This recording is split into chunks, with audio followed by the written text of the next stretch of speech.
Bonsoir.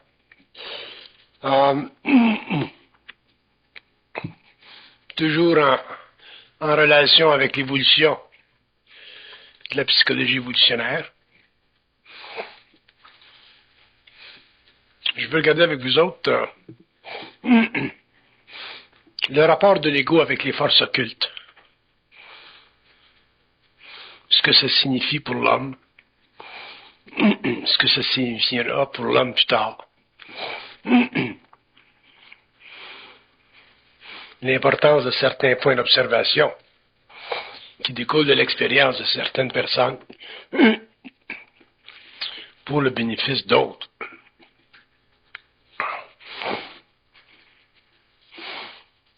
Si on le regarde du point de vue d'une conscience mentale, l'ego, c'est une quantité d'insuffisance. L'ego, c'est une quantité insuffisante.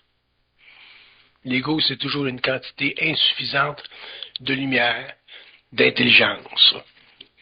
Par contre, c'est une particularité de l'homme, une particularité très importante de l'homme, qui doit être contrebalancée, agencée au cours de l'évolution, au cours de l'expérience, surtout de l'expérience occulte, afin que l'ego puisse venir en contact avec sa lumière, mais ne pas en souffrir. Et ça, c'est un tour de force. Quand je dis que l'ego, c'est une quantité insuffisante, je veux dire que l'ego, dans sa conscience primaire, c'est-à-dire dans sa conscience astrale, c'est une partie seulement de l'homme.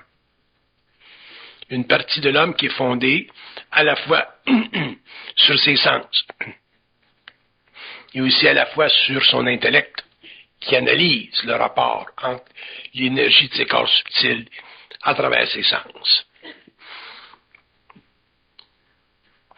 Au cours de l'évolution d'une psychologie évolutionnaire, où l'homme va prendre lentement conscience d'autres plans d'évolution, d'autres plans de conscience. La psychologie individuelle va énormément s'élargir, de sorte que l'homme ne vivra plus dans une conscience qui est techniquement prisonnière de la mémoire de sa race. L'homme vivra dans une conscience extrêmement fluide, de plus en plus fluide, qui éventuellement lui permettra de reconstruire le pont avec ses ancêtres, c'est-à-dire les forces qui lui ont donné cosmiquement naissance.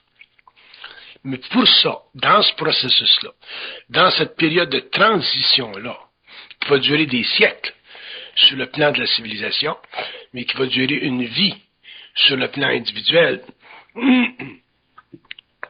l'ego, l'homme, va devoir se protéger contre les forces occultes en lui, c'est-à-dire sa lumière, qui ne peut pas être absorbée tout d'un coup, parce que cette énergie-là est trop grande. Et cette énergie-là aussi a un agenda. Que vous soyez conscient ou que vous soyez inconscient, les forces occultes, la partie incompréhensible de l'homme ou la partie cachée de l'homme, la partie voilée de l'homme, a toujours son agenda. Quand je dis un agenda, je veux dire qu'il vous arrive des choses dans la vie dont vous ne vous étiez pas préparé. Cet agenda-là est préparé depuis longue date. Vous êtes à la naissance déjà agencé pour certains événements, ce qu'on appelle une programmation. Dans le cas de l'évolution de l'homme, ou de la psychologie évolutionnaire, ce serait important que l'ego soit capable de traiter avec l'agenda voilé de sa supraconscience. Et pour ça, ce sera nécessaire que l'homme en arrive à comprendre, surtout à travers une instruction, parce que une instruction, c'est comme un livre, c'est une science préparatoire, c'est donné justement à l'homme pour faciliter son évolution et aussi faciliter sa vie lorsqu'il viendra un jour en contact avec des forces qui font partie de sa nature occulte. Alors, dans l'instruction, ma femme me faisait remarquer dernièrement des choses qui ont été dites dans l'instruction en 1984-85 et qu'on a compris seulement en 1995. Donc, une instruction, c'est global. On ne réalise pas parce que on a tendance à venir en contact avec elle à travers l'intellect, à travers l'ego, à travers la partie inférieure de notre conscience. Mais quand on regarde par en arrière, qu'on regarde de manière rétroactive, 5 ans, 10 ans, 15 ans avant, on s'aperçoit que telle chose ça avait été dit, puis telle chose ça avait été dit. Donc, dans l'instruction, au fur et à mesure où elle se développera, je suppose qu'elle va se développer pendant très très longtemps, même si celui qui l'a parti ne sera plus là, il y a d'autres personnes qui continueront ce travail de développement pour comprendre réellement les mécanismes occultes de la conscience. Ce serait important pour l'homme de pouvoir, en tant qu'ego, se référer à cette science-là pour comprendre le plus vite possible sa relation avec sa source, donc avec les forces voilées qui font partie de sa supraconscience, afin de se protéger sur la Terre et de vivre une vie de plus en plus agréable.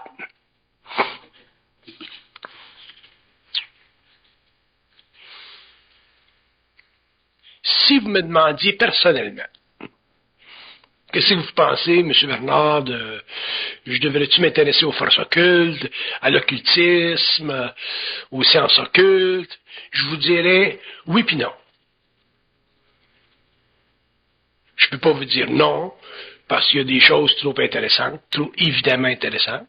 Puis je ne peux pas vous dire oui non plus, parce que il y a des choses qui se passent quand l'homme vient en contact avec les dimensions occultes de sa conscience, qui font en sorte que ça a tendance plus à créer un désordre qu'un ordre. Et c'est normal qu'il y ait un désordre parce que la conscience humaine de l'évolution est basée sur un ordre qui n'est pas réel. Donc, quand le contact vient avec l'homme, quand sa conscience s'ouvre à des forces qui ne sont pas encore comprises dans leur dynamique et dans leur structure interne, c'est évident que l'homme vit un désordre. Mais la science future de la psychologie évolutionnaire permettra à l'homme de se rétablir facilement, de comprendre relativement, rapidement, qu'il doit se protéger à partir du moment où il ouvre sa conscience à des domaines de vie dont il ne connaît pas l'agenda. Le plus grand problème des sciences occultes, puis je voudrais que vous écriviez ça sur votre petit papier, le plus grand problème dont fait face l'homme par rapport aux sciences occultes, que ce soit des sciences occultes qui viennent de l'Orient, de l'Occident, c'est pas important. Le problème fondamental, c'est que l'homme ne connaît pas l'agenda des forces occultes. Même sur le plan des forces noires, si on regarde simplement les mouvements nazis en Allemagne, Hitler ne connaissait pas l'agenda des forces occultes.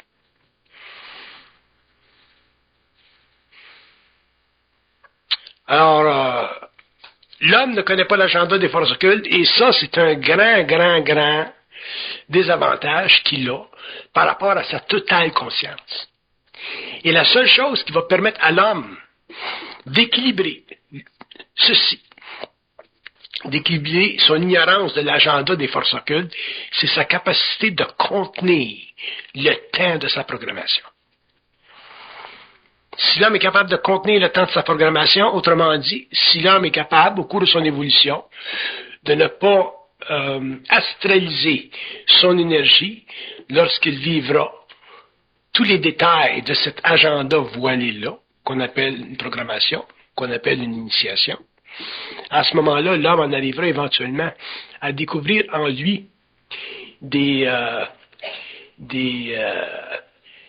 une présence tellement grande que cette présence-là deviendra son bouclier. Cette présence-là deviendra sa force. Cette présence-là aura la capacité de suspendre l'inévitabilité astrologique de sa programmation. Mais l'homme, pour que l'homme en arrive à ceci, à ce stade de son évolution, il lui faudra pouvoir supporter le temps de sa programmation. Et ça, c'est pas facile parce que l'ego pense. Mais on a déjà signalé que l'homme, demain, au cours de l'évolution, aura réalisé que la pensée vient d'ailleurs. Une fois que tu as réalisé que la pensée vient d'ailleurs, et que tu es sous stress ou sous pression à cause d'un agenda voilé, qui en général te viole ta vie, de la paix, ou de l'ordre, et ainsi de suite, à ce moment-là, tu es capable de ne pas te laisser astraliser au niveau de la pensée pour en arriver finalement à te fabriquer un lien extrêmement solide entre ta matérialité et les autres plans pour passer à travers ta programmation et éventuellement sortir victorieux de cette condition évolutive qu'on appelle la soumission de l'homme aux lois de la mort. Les forces occultes, ce sont des énergies qui n'ont aucune prétention en soi, dans ce sens que ce sont des mondes particuliers, dépendant du niveau avec lesquels vous traitez. Vous pouvez traiter avec des forces occultes qui sont totalement de basse vibration, comme vous pouvez traiter avec des forces occultes qui sont de très très haut niveau. Ça dépend de l'évolution de l'individu, ça dépend de l'âme, ça dépend de votre conscience personnelle, ainsi de suite. Bon, on parle en général, en tout cas en ce qui nous concerne pour le moment, on doit parler des forces occultes qui font partie des mondes élevés de la lumière. Et ces mondes-là sont ce sont des mondes qui sont très très fermés, dans ce sens que ils ont un agenda qui n'est pas corrigeable. Vous pouvez corriger un agenda astral, mais vous ne pouvez pas corriger un agenda qui vient du plan mental. Parce qu'un agenda qui vient du plan mental, c'est un agenda qui est construit par votre esprit, votre double, alors qu'un agenda astral fait partie des lois karmiques de l'évolution qui cherchent à vous rattraper pour une raison ou une autre afin de sceller un contrat qui est basé sur une évolution particulière sur la planète pendant un certain nombre d'années, qui fait partie des connexions de in and out, de la vie et de la mort, qui, selon chaque individu, font partie de son histoire personnelle. Mais sur le plan mental, l'agenda n'est pas, l'homme ne peut pas corriger un agenda qui est établi ou qui est créé par son esprit. Et ça, ça deviendra pour l'évolution une des grandes découvertes de la science psychologique de l'ego. Et l'homme, un jour, en arrivera à pouvoir communiquer par télépathie avec son double, avec son esprit, et l'homme réalisera que dans cette communication-là, il existe une froideur extrêmement grande qui crée soit la sympathie ou l'antipathie totale par rapport à cette énergie-là. Un homme qui est en contact avec son esprit, avec son double, peut le haïr avec une haine très grande, comme il peut l'aimer avec un très grand amour, dépendant de la particularité de la vibration, dépendant de la sympathie vibratoire qui existe entre le mortel et cette intelligence-là sur un plan systémique quelconque. Il faut pas qu'on perde de vue qu'on est réellement à l'aube de l'intelligence. Quand je dis qu'on est à l'aube de l'intelligence, je peux vous donner un parallèle. Je peux vous dire on est à l'aube de la science. On commence en science. Fait qu'on peut pas se permettre, même si on a des computers aujourd'hui, on peut pas se permettre de penser qu'on est réellement smart. On commence à être smart. Au niveau de la psychologie, qui est la plus grande des sciences, c'est la même chose, on commence à être smart. Fait on n'a pas réellement de grande conscience de ce qu'on appelle le lien universel. Et la compréhension du lien universel, c'est la compréhension fondamentale, presque absolue de ce qu'on appelle la psychologie humaine, c'est-à-dire le rapport psychique entre l'homme et d'autres dimensions. Par contre, on a énormément de mémoire de race. On est catholique, on est juif, on est islamiste, on est hindou, bouddhiste. On a beaucoup de mémoire de race. Donc, on a des émotions qui ont été cultivées pendant des siècles et qui nous ont donné une manière extrêmement primitive de comprendre ce qu'on appelle l'absolu, c'est-à-dire la relation entre les mondes invisibles et la matérialité. On ne comprend même pas la mort. On n'a pas d'idée qu'est-ce que c'est. De temps en temps, on va parler de la vie après la mort. On sait qu'il y a des gens qui sortent de leur corps, puis le cordon d'argent se coupe, ils sont morts. Mais comprendre la mort dans ces structures temporelles, spatiales, ça ne fait pas partie de notre science. Comprendre la mort dans ces structures contemporaines, ça ne fait pas partie de notre science. Comprendre la mort en tant que phénomène spirituel, ça ne fait pas partie de notre science. Et savoir aussi que la mort, autrement dit ce plan-là, ou ces plans-là, sont des mondes qui sont contrôlés par des forces qui sont techniquement anti-hommes, ça ne fait pas non plus partie de notre compréhension, parce qu'on a tendance à croire que dans la mort, on a des hauts plans. Des beaux plans. Puis effectivement, il y a des hauts plans et des beaux plans dans la mort. Mais ce n'est pas parce que dans la mort, il y a des hauts plans et des beaux plans que les forces systémiques qui gèrent les âmes en évolution ne sont pas des forces anti-hommes. Qu'est-ce que c'est une force anti-homme? Une force qui est anti-homme, c'est une force qui, techniquement, se refuse de donner à l'homme le libre accès à la conscience systémique ou au monde systémique, en cultivant dans l'homme ou chez l'homme une conscience arriérée, c'est-à-dire une faculté de pensée qui est tellement primitive que l'homme vit au niveau psychologique dans une prison constamment.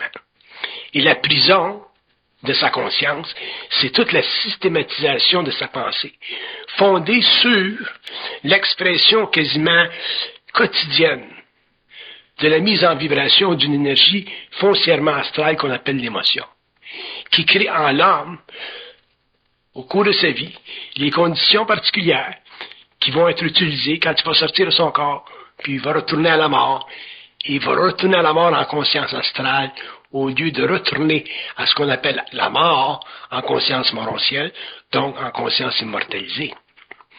Donc ça fait partie de l'évolution. Il y a eu énormément d'abus qui ont été créés contre l'humanité pendant de très grandes périodes de temps, autant sur le plan planétaire que sur le plan cosmique. Mais ces abus-là font partie de l'incertitude qui existe dans les mondes systémiques de pouvoir transférer à l'homme directement l'énergie fondamentale de sa conscience universelle, qui est l'énergie de son âme. L'homme n'est pas aussi conscientisable qu'on pense. L'homme n'est pas aussi grand qu'on pense. Et on a souvent l'impression que l'homme, si on lui donnait les atouts, les outils, deviendrait grand. Et c'est pas nécessairement le cas. Il faut que l'homme travaille à l'évolution de sa conscience pour pouvoir réellement, avec le temps et les siècles, réaliser jusqu'à quel point il est astralisable. Le problème de la conscience humaine, c'est tout au niveau de l'astralisation de sa conscience. Vous voyez des gens, des fois, qui gagnent 1 million, puis qui ne sont pas équipés pour traiter avec. Ils vont le dilapider. Ils vont boire la bière. Ils vont s'acheter de la drogue, puis ils vont le perdre. Ils vont ruiner leur famille. C'est la même chose au niveau de la lumière, c'est la même chose au niveau de ce potentiel extraordinaire-là qui existe entre le lien universel et l'homme. Et ça va être très très long pour que l'homme, ça fait d'ailleurs partie de l'évolution de la 6e race racine, et plus tard de la 7e race racine. Ça fait partie de l'évolution de la conscience de l'humanité qui permettra avec le temps, selon les individus, à l'homme de pouvoir travailler réellement en relation étroite avec des mondes parallèles. Sinon, l'homme de la conscience astrale vibre trop et l'intelligence de l'homme s'effondre et l'homme n'est pas capable de travailler avec ce qu'on appelait dans le passé les dieux. Parce que l'homme est un être qui est impressionnable. Mais pourquoi est-ce qu'on est impressionnable? On est impressionnable parce qu'on n'a pas d'identité. Si vous regardez la civilisation dans laquelle on vit aujourd'hui, avec la télévision, la musique, tout ce qui se passe, là, la conscience de l'homme moderne est tellement impressionnable que la capitalisation mondiale est responsable de la direction, de la façon de penser et d'être de l'humanité. Fait que si les chefs de corporation décident que cette année, les femmes s'habillent avec des petites jupes courtes, on s'en va dans un cycle de jupes courtes. Si on décide à CBC que le genre de musique qu'on va écouter, ça va être telle chose, le monde s'en va dans cette direction-là. Autrement dit, l'homme n'a pas d'identité. Et c'est très, très difficile pour un individu. Regardez ça chez vos enfants qui sont dans les écoles. C'est très difficile pour un individu de pouvoir prendre conscience de son identité dans un milieu qui ne convient pas à son intelligence. Très difficile. Alors, au niveau du contact entre l'homme et les mondes systémiques, c'est la même chose. Il faut que l'homme soit transmuté dans ses corps subtils. Il faut qu'il ait accès à une nouvelle psychologie. Une psychologie qui est réellement une révolution au niveau de la pensée. Puis une psychologie qui n'est pas basée sur des antécédents, mais qui est fondée simplement sur l'appointement d'une conscience créatrice sur le plan matériel. Si on fonde une psychologie sur des antécédents, on a simplement des réflexions. On ne fait que cultiver des erreurs antérieures, comme on fait, par exemple, quand on fait une thèse doctorale. Tu fais une thèse doctorale, si le gars fait une erreur avant toi, mais t'as rentre dans ton texte, puis l'erreur a continué, ainsi de suite. Tandis qu'avec une psychologie évolutionnaire, qui n'est pas fondée sur la mémoire de la race, l'homme sera obligé de découvrir, au fur et à mesure où il en expliquera les modalités, il sera obligé de découvrir le contour de cette psychologie-là et finalement de s'instruire lui-même et l'humanité des nouveaux paramètres d'une condition évolutionnaire totalement neuve, fondée sur un agenda nouveau pour l'humanité, mais un agenda qui sera totalement relié à l'évolution de l'homme en tant qu'individu et non pas de l'homme en tant que conscience collective. Si on se rapporte aux forces occultes qui sous-tendent la construction systémique du monde, de l'univers local, à travers des voies particulières qu'on appelle l'âme, à travers des plans particuliers qu'on appelle l'astral ou le mental, on s'aperçoit que il y a des mondes qui sont, pour l'humain actuel, tellement avancés, simplement sur le plan de la manipulation d'énergie ou de la forme, que l'homme, dans sa condition planétaire actuelle, ne peut pas facilement intégrer ces mondes-là, c'est-à-dire appuyer sa relation avec eux sur son centre ou ses centres personnels. Parce que ces centres ne sont pas développés. L'homme n'a aucune identité. Le but éventuel ou la fonction de la psychologie évolutionnaire, ce sera de donner à l'homme une identité, une très grande identité. Mais il y a toujours un prix à payer pour le développement d'une identité. Parce que quand tu développes une identité, automatiquement, tu t'octroies des facultés de penser ou d'être qui vont à l'encontre de la masse. C'est normal. Tu ne peux pas penser comme la masse quand tu es individualisé. À ce moment-là, tu es obligé de vivre pendant un certain temps des expériences qui sont difficiles sur le plan de l'ego, qui sont difficiles sur le plan de ton moi planétaire, parce que tu n'as pas l'intelligence pour éclairer ton intelligence. Tu as de l'intelligence. Tu as l'université, tu as un doctorat, tu as une maîtrise en psychologie, en sciences, en génie, whatever, en politique. Mais tu n'as pas d'intelligence pour éclairer ton intelligence. C'est comme moi si j'étais, je sais pas, si j'avais un doctorat en sciences politiques, puis je m'intéressais à la politique mondiale, et ainsi de suite. Bon, pour avoir de l'intelligence qui éclaire mon intelligence, je suis obligé d'aller intérieurement et de dire, bon ben, qu'est-ce qui va se passer en Chine dans 25 ans? C'est quoi la relation entre la Chine et les États-Unis? La Chine et l'Europe? Y a une possibilité de guerre?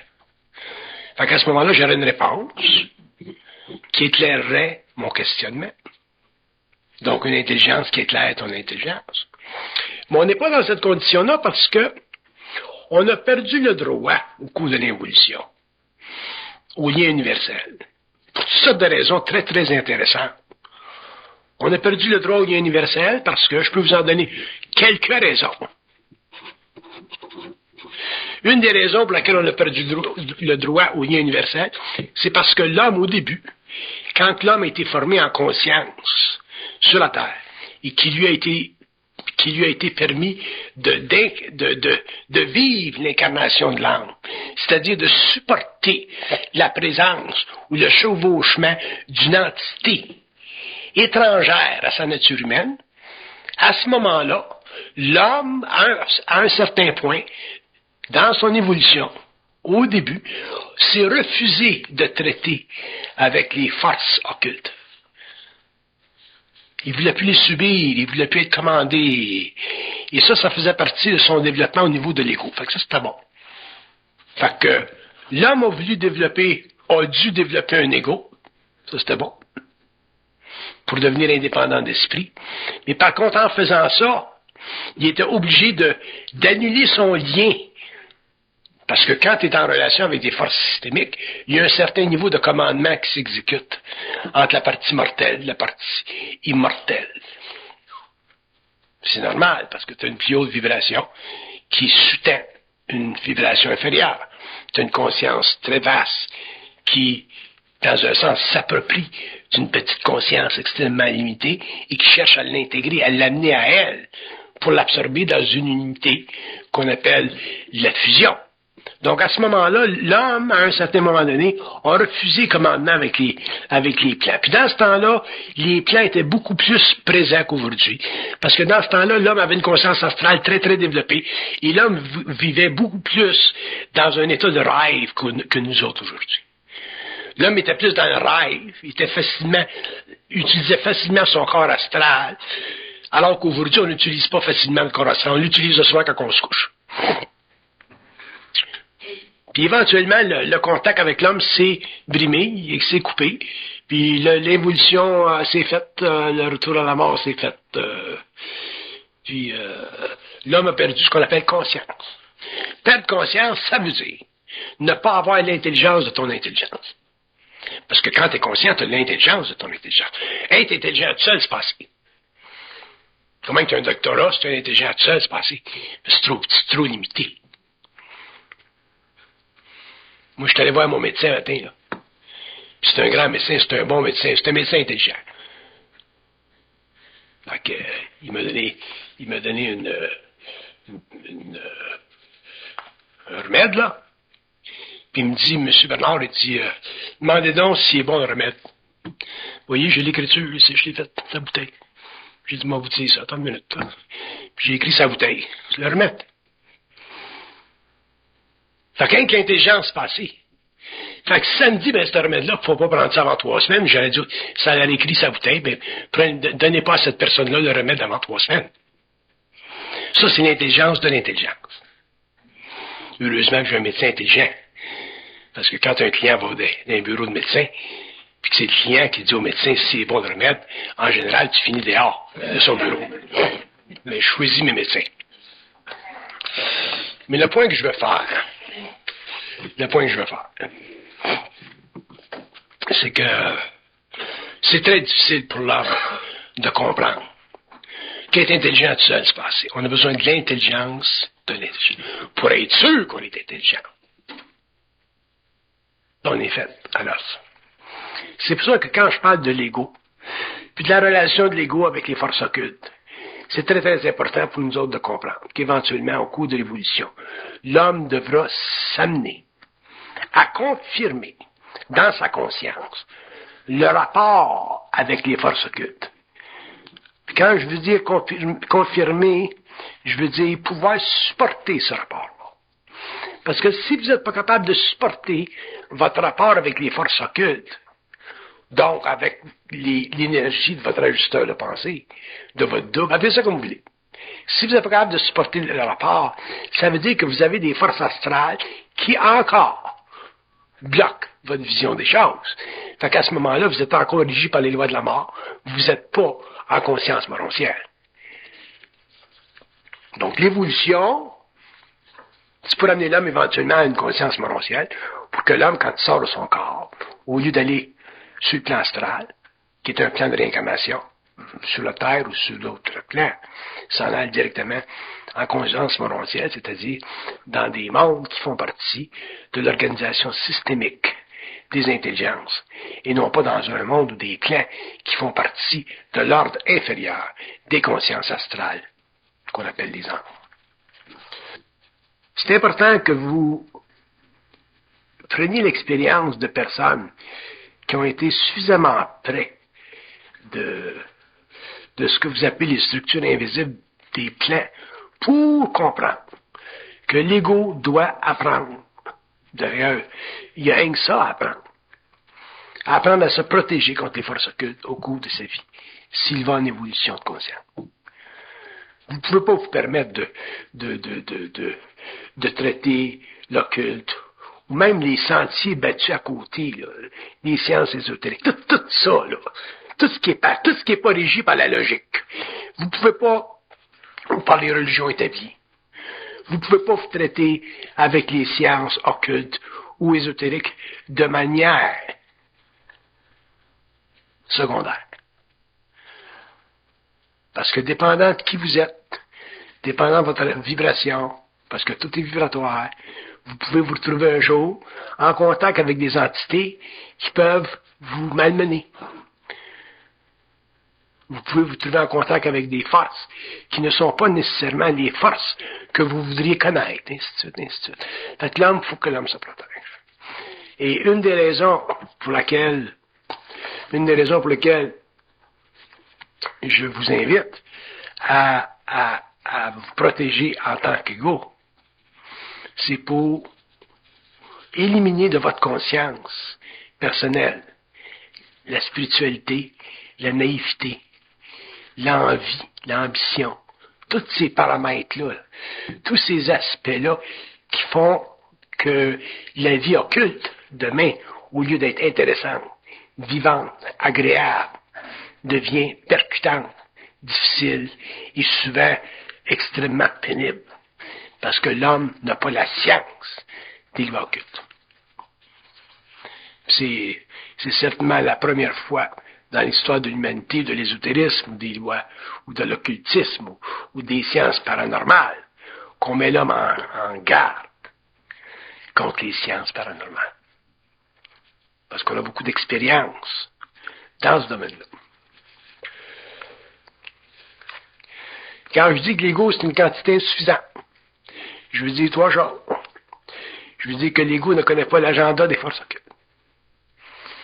Donc, si vous ne connaissez pas l'agenda des forces occultes, il y a des choses dans votre vie en tant qu'être que vous devez à tout prix protéger, le plus possible, dans la mesure de votre possible. Votre santé, en premier. La chose la plus importante dans votre expérience, c'est votre santé. Parce que même si vous êtes intelligent, créatif, si vous n'avez pas de santé, tout peut rien faire. La santé, ça arrête votre vie. Pas de santé. L'autre chose où vous devez vous protéger, c'est au niveau matériel. Vous vivez sur un plan matériel. Et le plan matériel est régi par des lois économiques. Protégez-vous, surtout à partir du moment où vous êtes jeune. Et étudiez les sciences de l'argent sur la terre. Étudiez-les, lentement. Fiez-vous pas à votre mari et à votre femme. puis à quelqu'un d'autre. Étudiez-les. Étudiez les sciences de l'argent comme vous étudiez les sciences de la chimie ou les sciences de la physique. Pour, un jour, quand vous arrivez à un certain âge, que vous soyez libre de ces grandes forces sociales-là qui dominent aujourd'hui la conscience de l'humanité. Commencez ça, jeune. Mais étudiez-les sérieusement. Pour pouvoir un jour être libre. Vous pouvez pas simplement travailler, puis travailler, puis travailler, puis dépenser, puis travailler, puis dépenser, puis travailler, puis dépenser. Parce que les forces de vie sont faites, sont structurées pour créer de la souffrance. Puis personne n'y échappe. Les rois, les princes. Les forces de vie sont structurées parce que la Terre, c'est une planète expérimentale. C'est une école. Donc, si on rentre dans un nouveau cycle, et qu'on veut, dans un nouveau cycle, réellement s'approprier les forces occultes, c'est-à-dire en arriver en tant qu'être, en arriver à devenir des êtres de lumière au lieu d'être simplement des êtres en conscience expérimentale, il va falloir que l'homme fasse certaines choses. Il va falloir que l'homme s'éduque à faire certaines choses. Et protéger sa santé, c'en est une, numéro un. Et étudier les sciences économiques de la Terre, que vous soyez dans n'importe quel pays. Vous êtes aux Indes, en Afrique, n'importe où. Étudier les sciences économiques pour un jour ne pas être trop affligé et affecté par des changements dans les conditions économiques ou par des conditions qui feront de vous autres des êtres qui auront perdu le contrôle de votre destinée matérielle. On vit en 1995. On vit dans un temps extrêmement approprié pour ça. Il y a beaucoup d'informations. La télévision, les universités, les écoles, les livres, on a tout pour pouvoir aujourd'hui, surtout aux États-Unis, c'est déjà commencé à libérer les masses du travail incessant et commencer lentement à investir intelligemment dans des structures financières qui permettent un jour un accroissement du capital et un rapport avec la matière dans 50 ans, dans 30 ans, dans 40 ans, qui feront de vous des êtres, finalement, qui pourront se reposer après avoir travaillé durement et difficilement pendant 40 ans.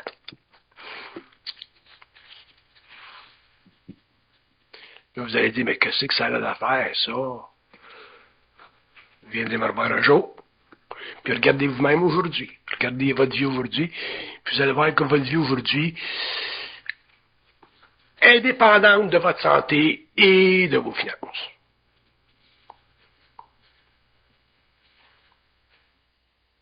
Il y a le vieil adage, là, que quand je suis en amour, tout marche, là. Faites attention, vous allez voir que ça ne dure pas longtemps, ça. Mon mari va me supporter, ça, pas sûr. Amen, pas sûr. Fait que finalement, le troisième, ça va être votre intimité. Le contraire. Vos relations intimes, vos vies intimes. Avant, vous mettiez votre vie intime en premier, la santé en dernier, puis l'économie au centre. Là, je vous dis, ben, un jour, vous allez plus changer ça de bord. Mettre la santé en premier, le matériel, les finances en deuxième, puis l'intimité en troisième. Parce qu'il va venir un temps où l'homme va être un petit peu plus conscient. Quand je parle de l'homme génériquement. La femme, elle va être un petit peu plus en contrôle de ses émotions. L'homme, il va être un petit peu plus intelligent. La femme, elle va comprendre l'homme un petit peu plus, puis l'homme va comprendre la femme un petit peu plus. Fait que ça va être plus facile pour les êtres de réellement traiter avec les problèmes de l'intimité. Aujourd'hui, c'est un gros problème chez l'homme, puis c'est un gros problème pour la femme, puis il y a beaucoup d'hommes et beaucoup de femmes qui souffrent de ça. Mais, si vous n'avez pas de santé, vous êtes fait. Puis si vous n'avez pas d'économie, vous êtes fait. Tandis que si vous n'avez pas de chum, ben, vous allez quand vous en trouvez un. Là, vous allez dire, ouais, mais d'un coup, c'est pas aussi facile que vous dites, ça, je comprends. Mais au moins, quand tu n'as pas de chum, tu n'es pas mourante. Quand tu n'as pas de chum, tu peux rentrer chez vous le soir. Mais quand tu es mourant, parce que tu es malade, puis tu n'as pas de toi, puis tu as un chum, qu'est-ce que tu fais? Fait qu'avoir un chum, tu vas se passer. Si tu n'as pas de santé, puis si tu n'as pas de toi. Si vous avez une bonne santé, puis vous êtes protégé au niveau matériel, les forces occultes vont avoir moins de chances de vous attaquer. Parce qu'astralement, ça va être moins vulnérable. Mais si vous n'avez pas de santé, vous n'avez pas de matériel, vous allez écouter. C'est pas l'amour qui va arranger rien. Il y a quelqu'un qui disait, un penseur moderne qui disait, si ça doit aller mal, ça va aller mal. Fait que dans une n'importe quelle situation, si ça doit aller mal, ça va aller mal. Tu répares pas ton auto, tu le laisses aller. Un jour, ton tailleur pète sa rue. Paf! Tu prends pas soin de ta santé. Un jour, pète. Fait que ce qui doit aller mal, ira mal. Ça fait partie des lois d'entropie négative qu'on trouve autant au niveau matériel qu'on trouve au niveau psychique. Et dans l'évolution d'une conscience avancée, après toutes les expériences profondes, des gens qui auront mis sur place des dispositifs de compréhension de la relation entre l'invisible et le matériel ou l'ego, l'homme comprendra effectivement au 21e, 22e, 23e siècle que le statut de sa vie et de sa conscience sur une planète expérimentale, il est stable dans la mesure où lui contrôle ces éléments-là. Le reste, c'est vous faire frapper par un automobile, mais là, t'as plus de problème. Fait que la mort, c'est pas un problème. Tu te fais frapper par un char, tu te fais frapper par un char. T'es plus là.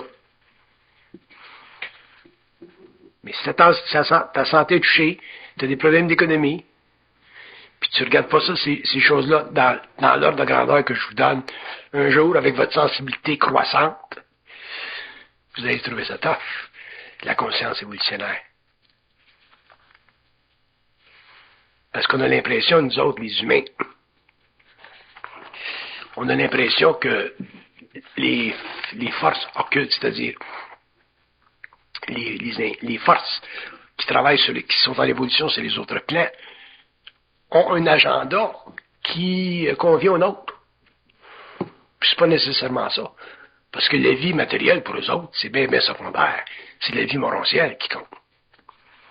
Donc, le corps matériel. Vous savez qu'Edgar Cayce était le voyant, le fameux voyant, là, vous avez dû en entendre parler. Une journée, il était il allait devant un élévateur, puis il voyait l'aura, lui. Puis il y avait du monde dans l'élévateur, peut-être une dizaine de personnes. Puis d'un coup, il n'y a plus d'aura.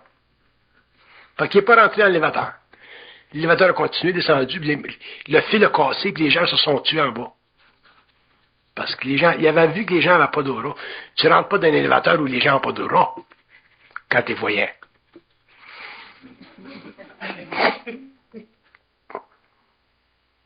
Mais l'aura, il vient d'où? Toute cette lumière-là qu'un voyant voit, qu'est-ce que c'est qui crée cette luminosité-là? C'est ton ajusteur de pensée. Fait que quand ton ajusteur de pensée sait que toi, tu vas rentrer dans l'élévateur et tu vas t'écraser parce que ta vie est finie, il coupe le courant. Fait que là, le voyant, lui, vaut plus l'aura. Il n'a plus. Fait que c'est important pour chaque être humain d'avoir un aura qui est toujours allumé. Ça veut dire que c'est important pour un être humain de savoir, ultimement, qu'il y a un lien universel. Puis éventuellement, l'homme aura un lien universel.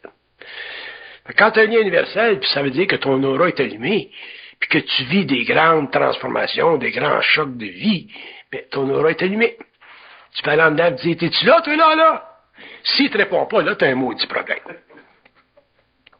Parce que là, t'as peut-être plus d'aura. Tu sais? Fait que t'es dans l'avion, là. Le pilote a perdu son chemin. T'es en Tahiti et en République dominicaine. Dans les montagnes. Moi, je sais, je l'ai vécu avec ma femme. Ma femme est à Blaine. Puis elle me regardait et elle disait, qu'est-ce qui se passe? J'ai dit, t'es correct que je suis là? Du calme. on a encore l'aura. Contact est là. Mais s'il n'y avait pas eu de contact, là, tu t'en vas en avant puis tu prends une commande d'avion. Tout ça pour vous faire rire un petit peu, mais pour vous dire qu'avec le temps, l'homme va savoir s'il y a un aura de lumière, quand il va être en stress, quand sa vie va être en danger, quand il va être sans mère, quand il va être dans les airs, quand il va être dans des conditions où sa vie est menacée, quand sa santé va être menacée. Tant que tu sais que tu as un aura de correct, tu passes ton temps, tu brûles ton temps, les choses se rééquilibrent, mais tu as un aura, fait que tu n'as pas de problème. Tandis que l'homme inconscient, lui, il n'est même pas conscient qu'il y a un aura. Fait qu'il vit sa vie comment? Mais il la vit simplement sur une base expérimentale. Il prie le bon Dieu.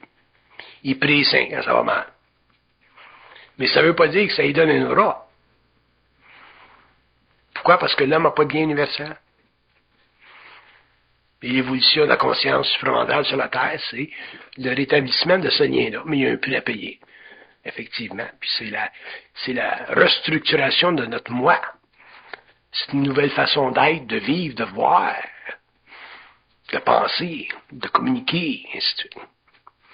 C'est pour ça que, même si c'est grand, cette évolution-là, même si c'est fondamental à l'évolution de l'âme, il demeure tout de même qu'on doit être, à travers certaines expériences, on doit être mis au courant de certaines lacunes qu'on a par rapport aux forces occultes. C'est dans ce sens-là que je suis en guerre contre l'ésotérisme et l'occultisme, que je l'ai toujours été. Pas parce que c'est pas bon. Puis pas parce que les gens là-dedans sont impliqués et ne font pas ce qu'ils peuvent, mais parce que l'homme ne connaît pas l'occulte des sciences occultes. Pourquoi? Parce que l'homme n'a pas de lien universel. Faut parler avec eux autres pour savoir qu'est-ce que c'est ça. Tu peux pas rationaliser, tu peux pas réfléchir. Tu peux pas simplement faire des voyages astraux. Faire un voyage astral, c'est pas une mesure. Un des plus grands voyages du 20e siècle a décidé un jour d'arrêter ça, les voyages astraux, Rudolf Steiner. Parce que tu es encore en astral. Alors, l'homme a besoin d'un lien universel, puis quand il y aura ce lien-là, mais sa conscience sera extrêmement édifiante. Puis, son temps sur Terre sera certainement son dernier cycle d'évolution sur Terre. Puis l'homme continuera à évoluer dans des mondes systémiques qui ne font pas partie, qui ne sont pas liés au monde de la mort. Les gens ils disent, bon ben, ça veut-tu dire qu'on ne meurt pas? J'ai dit non. C'est pas qu'on ne meurt pas, c'est qu'on ne va pas dans la mort. Faut être naïf, penser qu'on ne meurt pas. Un gars ne veut pas rester ici forever. Il faut que tu changes de char de temps en temps. Il y en a qui sont prêts avec des étiels, puis ils veulent les garder. T'sais. Mais sortir de son corps, puis aller en conscience morontielle, au lieu d'aller dans le plan astral, là, c'est un autre purement. Là, c'est intéressant. Donc, quand je vous dis que les forces occultes ont un agenda, c'est très important. Pour vous permettre, finalement, dans le cadre de l'instruction, de vous protéger le plus possible contre cet agenda-là. Et c'est très difficile pour l'homme de comprendre, de devoir se protéger contre les forces occultes. Parce que c'est une nouvelle notion, c'est une nouvelle façon d'être. On a l'impression que les forces occultes vont aider l'homme. Les forces occultes ne sont pas là pour aider l'homme. Ils sont là pour éclairer l'homme, afin que lui-même s'aide. Pas pareil. Ça, vous pouvez prendre note de ça aussi. Si vous pensez que les forces occultes sont là pour aider l'homme, vous êtes en totale erreur. Comme ils disent en anglais, you're misguided. Les forces occultes sont là pour éclairer l'homme, pour que lui-même s'aide, sinon il n'y aura pas de liberté. Puis on a tendance, à cause de notre foi spirituelle, nos antécédents mémoriels, notre façon de traiter avec l'invisible, à cause des religions, auxquelles on a appartenu pendant des siècles, on a tendance à penser que cette gang-là de l'autre bord, ils vont nous aider. Ça marche pas de même. vous seriez surpris de la brevité des communications que j'ai avec le plan mental en ce qui concerne, dans ma vie, des questions très, très importantes. Elle sait que ça fâche ma femme. Ils sont là pour m'éclairer, pour que moi, je m'aide. Sinon, si on a une attitude de « Ah, ben les forces occultes vont nous aider », je vous assure de très grandes défaites dans votre vie. De très grandes défaites. À court ou à long terme. Surtout si vous travaillez avec des forces du mental. Si vous travaillez avec des forces astrales, là, c'est un autre périmètre. Ça fait partie de votre karma en tant qu'être humain. Ça fait partie de votre service à l'humanité, possiblement, si vous êtes voyant. Souvent, les voyants vont dire « Ah, ben, je suis capable d'aider du monde, mais je suis pas capable de m'aider moi-même. » Comment se fait que le gars est capable d'aider du monde, des étrangers, puis il est pas capable de s'aider lui-même, il n'y a pas d'information. Hein? Ça fait partie de son karma en tant qu'individu. Mais si vous travaillez avec des forces mentales, les forces du mental, à ce moment-là, ben, les lois sont autres. Ils sont là pour éclairer l'homme afin que l'homme lui-même s'aide. Sinon, vous allez développer une dépendance psychologique, dépendance occulte, ésotérique. Vous allez spiritualiser votre relation avec ces forces-là, puis éventuellement, ils vont vous avoir. Parce qu'il y a un agenda derrière chaque individu qui travaille ou qui est en relation avec le mien, à un niveau ou à un autre. Père Nord de Montréal inclus. Il n'y a pas un pays au monde où on a une science de l'occulte aussi avancée qu'au Québec. On est très avancé dans le temps. On a un avantage historique extraordinaire. Regardez ce qui se passe avec les sectes, là, ou les gens qui s'en vont sur Sirius, puis c'est pas sérieux, ça, tu sais. Pourquoi? Parce que l'ego ne connaît pas les lois occultes. C'est pas traité avec des forces occultes. C'est pas fini, il y en aura d'autres. Moi, ça fait 20 ans que je crie, j'en parle. Ça va être une autre sauce, une autre façon, un autre gourou, un autre groupe. Les âmes, c'est comme des brebis. Il y aura toujours quelqu'un pour vous convaincre de quelque chose, dépendant de la faiblesse que vous avez. Si vous n'avez pas d'identité, vous êtes fait. Regardez ce qu'Hitler a fait. C'est un peuple. On n'ose même pas en public révéler les antécédents occultes. Les liens occultes entre Hitler puis les sociétés secrètes. Puis c'est pas connu du public. C'est connu pour les gens qui suivent ça un petit peu de proche, là. Ils n'ont même pas voulu en parler à Nuremberg parce qu'ils ne voulaient pas que les officiers allemands ou l'ISS soient amenés à déclarer l'insanité. Parce que dans le code de loi criminel moderne, tu ne peux pas parler des forces occultes. Fait que toutes les théories du feu puis du feu puis de la glace de Horbiger puis tous ces gens-là qui ont été en contact avec des hindous puis des choulas indiens, c'est totalement, ça fait pas partie de l'éducation moderne. Et ça devrait le faire un jour, partie de l'éducation moderne, parce que ça démontre jusqu'à quel point un homme qui est chevauché peut créer dans la vie d'un homme ou d'une nation des conditions épouvantables. Si l'homme, on ne parlera pas de la nation, mais si l'homme n'a pas d'identité, l'identité, c'est la seule richesse qu'on a. La seule, il n'y en a pas d'autre. Parce que c'est le seul moyen que l'homme a de ne pas être vidangé de ses énergies, de ne pas être manipulé dans ses énergies.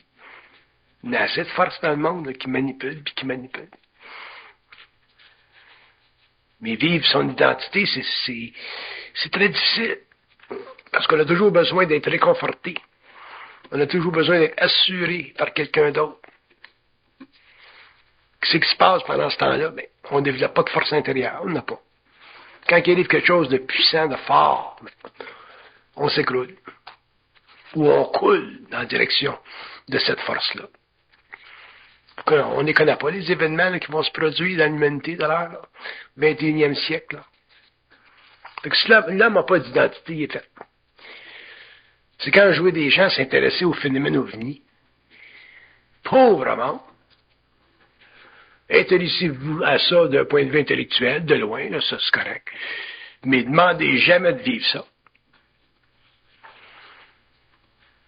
Mais cette fascination que les gens ont pour les secours volants, savez-vous qu'est-ce que c'est venir en contact avec une autre civilisation? Savez-vous qu'est-ce que c'est venir en contact avec des âmes, des êtres qui ont la capacité de matérialiser et de dématérialiser leur vaisseau à volonté? Qui ont la capacité de vous absorber complètement au niveau de votre corps astral, dans la machine? Vous faites des opérations dans la machine pendant que vous êtes sur le sol, ou vous faites des opérations dans la machine pendant que vous êtes toutes là avec tous vos corps. Vous faire oublier complètement l'expérience. L'électronique moderne nous permet de comprendre ce qu'on peut faire avec la lumière et puis le son. Là. Computer, les hologrammes. Imaginez-vous des civilisations qui ont 100 000 ans sur nous autres.